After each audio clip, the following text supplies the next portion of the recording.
Hi, Kelly. Thank you for the gift for Nathan. It arrived earlier today. Nathan was very happy. I'm glad he liked it. I wanted to celebrate him getting on the honor roll. He deserves a treat for studying so hard. Yes, he does. His new school has a very challenging program. He's one of the only few honor students. Wow! He should be very proud of himself. Yes, I think he is. But he has always been a very good student, and I make sure he's on top of his schoolwork all the time. I see. I was never good in school, so I can't imagine the hardship of an honor student. Remind me, how long has it been since you married my brother? It's been 3 years. I can't believe how time flies. Why do you ask? Well, shouldn't it be about time you two have kids? I mean, you wouldn't understand how hard it is to support children through school, would you? I guess not. Oops. I forgot you can't have kids. You were barren from having some sort of illness when you were younger, right? Have I offended you? No, it's okay. It's true anyway. Oh well. Glad you're okay about it. But it must feel awful you can't even hold your own child. My brother must be sad too. Dan and I discussed this way before getting married. He married me understanding my situation. Well, I'm sure he understands it, but that doesn't mean he's over it. I wish you two could know how wonderful it is to have children. It's great, especially when you have a smart one like Nathan. I agree Nathan is really smart. He has been good at everything he does, even as a little boy. I heard his new school is quite far. How's that going? It's fine, but the commute is quite long indeed. So, we're considering to move closer to his school. Really? Does that mean Simon has to change school too? He's only in 4th grade, right? Would it not be hard for him to transfer in the middle of the semester? Why are you concerned about Simon? He can go to whichever school that's convenient. He's no good, unlike Nathan. Don't mind him. Oh, come on, Tara, you don't mean that. I understand Nathan is special, but you shouldn't disregard Simon. You don't have kids, Kelly. You don't understand what it's like. It's quite a nuisance when you have a stupid kid. It's a waste of time to look after him. How could you be so mean? My husband and I are happy as long as we have Nathan. I think Simon is supposed to have a test soon, and I already know he's going to fail it. Don't be so heartless just because he doesn't excel in school. And you really shouldn't call him stupid or a nuisance. Don't bully him. I can call him whatever I want to. You're so naive. Why do I have to pay attention to a kid who fails to please his mother? Don't you think it's a waste of time? Simon is only 10. How can you give up on him like that? He's full of potential. Blah blah. See, this is what I mean. You don't get it. You can't be such a dreamer. When you have two, you just know. Know what? The smart one will always be smart, but the stupid one will always be a failure. I don't blame you if you don't understand. Like I said, you don't have kids. You shouldn't decide so soon. Maybe Simon is not doing well in school because of how you treat him. You're hurting his feelings. How many times do I have to tell you that I don't care about him? Chatting with you makes me tired. I have to go shopping now. I only needed to say thank you for the gift. Bye now. Tara? What the heck is going on? Huh? What do you mean, Kelly? Simon came over to my house alone, crying. He said you told him to get out. That you even locked the door? Oh, that. He went to your place, huh? What do you want me to say? Sorry for the bother? No, that's not what I want you to say. You actually told him to get out, it's true? Yes. So what? Do you need to kick him out too? You can if you want to. Let's say I take him back to your place. Will he be allowed back into his house? You mean my house? Hell no. What? Do you understand how hurt he is? Do you not have a heart? Why do I have to feel sorry for him? He's the problem here, not me. What exactly is the problem? Do you remember the last time we spoke? I mentioned he was going to have a test, right? Yes, and? I told him repeatedly that he was not allowed to get a bad grade on the test, but of course, he does miserably. I had warned him. That's why you locked him out? Because of a test? You are unbelievable. It's called discipline. You do something bad, you get scolded. He's an idiot. I have to teach him a lesson. Enough already! Simon is not some kind of a pet! You don't call this discipline! He's 10 for crying out loud! Ugh, cut it off. Mind your own business, woman. None of this has anything to do with you. Of course it does! I'm his aunt! Dan is very concerned too! We're both Simon's family! Dan would say something like that.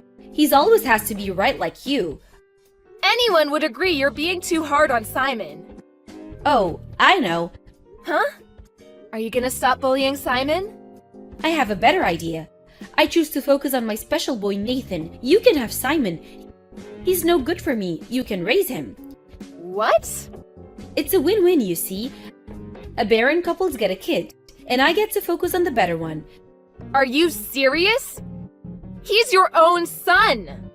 It's okay. I really have had enough of his stupidity already. And it's perfect, isn't it? You get to try your hand at raising a kid. You know what? Fine, we'll raise him, but no second thoughts. Oh, I definitely won't have any. We're getting ready to move closer to Nathan's school anyway. You can officially adopt him, and we can just cut all ties. Yes, I think that is best for Simon. And for me and Dan, too, since we won't be obliged to you in any way. But don't you dare act like his mother ever again. I won't, I'm sure of it. I only want Nathan, he's the special one. Okay, great, so we're all set.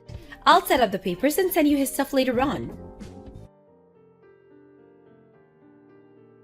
Hi, Kelly. Long time no speak. Are you still taking care of that stupid kid? Hi, Tara. If you mean Simon, of course we are. He's our child. We're not irresponsible like you. You don't need to be so harsh.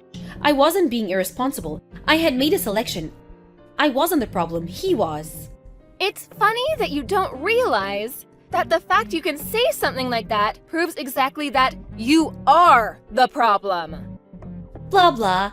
I'm glad to see you haven't changed. Same old you, always have to be right. I will take that as a compliment. Anyway, what do you want? Were you so bored that you decided to pick on Simon again? Because if it is, I'm not wasting my time on a bully like you. No, I don't give a damn about him. I just wanted to let you know that my baby Nathan has started his own company. I heard. He's been preparing since college. Huh? How do you know that? He's been getting advice from Dan. In case you don't remember, Dan has been in the same business for years. So he wanted to hear what Dan thought. How come I didn't know that? Oh well, whatever. But you don't think Nathan is so special? Yes, he is. Congrats. That's it, congrats. He just finished college, you know. Starting a company so young. I mean, do you see how amazing he is? He is absolutely amazing. I'm very proud of his accomplishments. But that's all him, not you. Don't be so silly. Nathan is amazing because I raised him well. I was a great mother. He's where he is today thanks to me. You actually think so? Well, believe what you want. I really don't care. Oh, you're so boring. Are you jealous because you're stuck with the stupid one? Aw, that's too bad. Simon is not stupid. In fact, he's doing very well. You don't know anything about him. Doing well?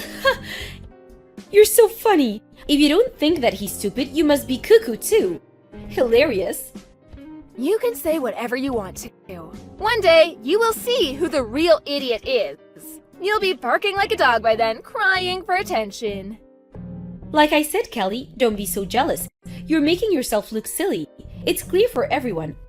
A baron like you deserves a failure like Simon. Don't you agree you were perfect for each other?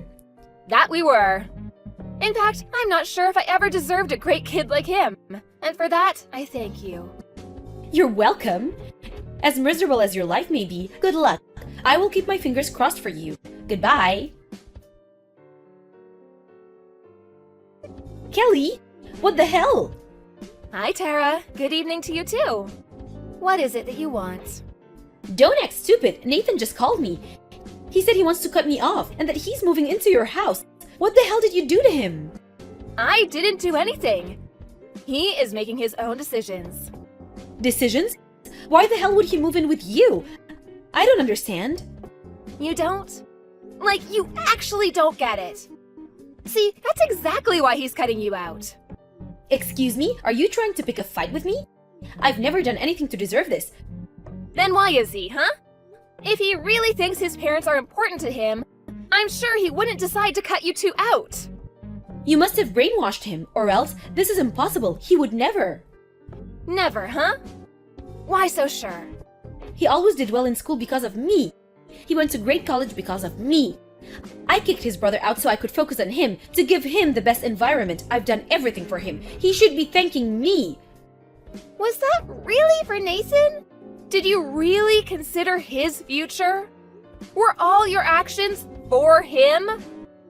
Of course, I have dedicated my life for him.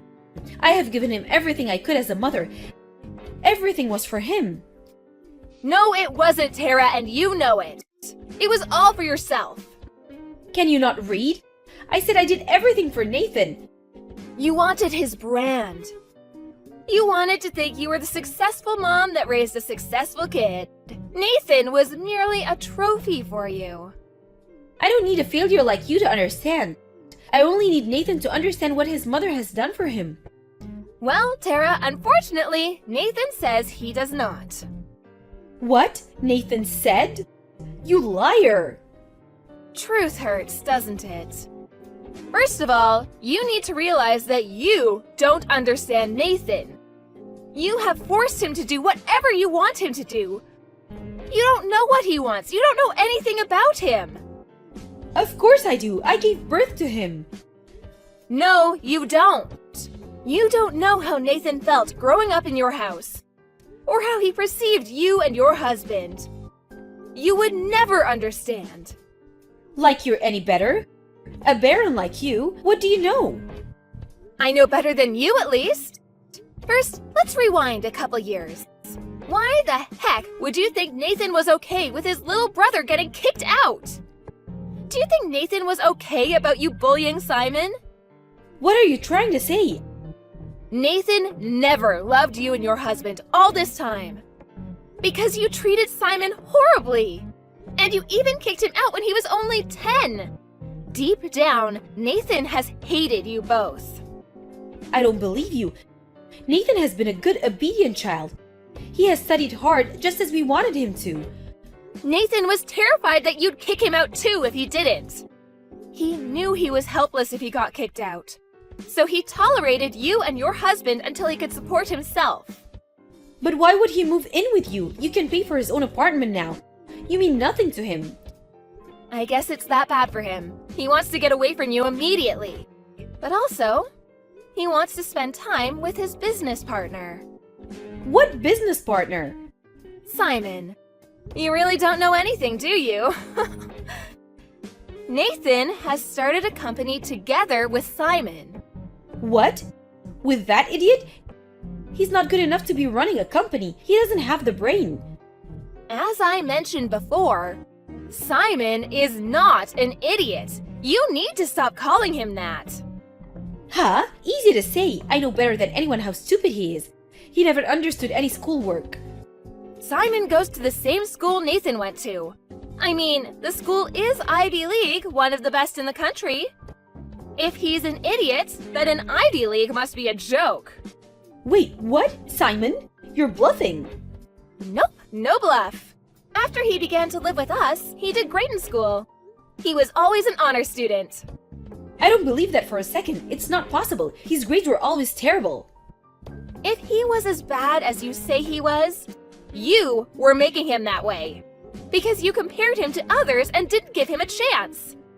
But I'm sure this is all too difficult for you to understand. Fine, whatever. But if what you're saying is true, I have a suggestion. I can take back Simon. What? Are you crazy? I'm his birth mother. I had him and Nathan. It's only natural they come back to me. As bad as they made me look today. Okay, you know what? Just shut up. You are not good enough to be their mother. Are you listening to me? I had them both. You're in no place to tell me. You may have delivered them, but that's all. You did nothing for them. Nathan and Simon would never accept you. You have failed miserably as a parent. You are the one who has no place. Goodbye. Afterwards, Tara and her husband came to our house enraged, but Nathan and Simon refused to talk to them. Nathan and Simon told their parents that they never wanted to see them again. They said they would call the police if the parents ever bothered them. Tara was completely shocked and lost for words as Nathan refused her. Everything she believed she had done for Nathan went down the drain. Later on, I heard that she never got herself back, and that the relationship between the couple was ruined as well. The siblings stayed with us for a while, but as their business quickly became a success, they soon found a nice apartment to live together. Dan and I miss the boys, but they come by often to see how we're doing. Simon, as he always has, treats us as his real parents and continues to care for us. We despise Tara and her husband, and how they have treated the boys, but we're thankful for them for giving us the best sons any parents could ask for.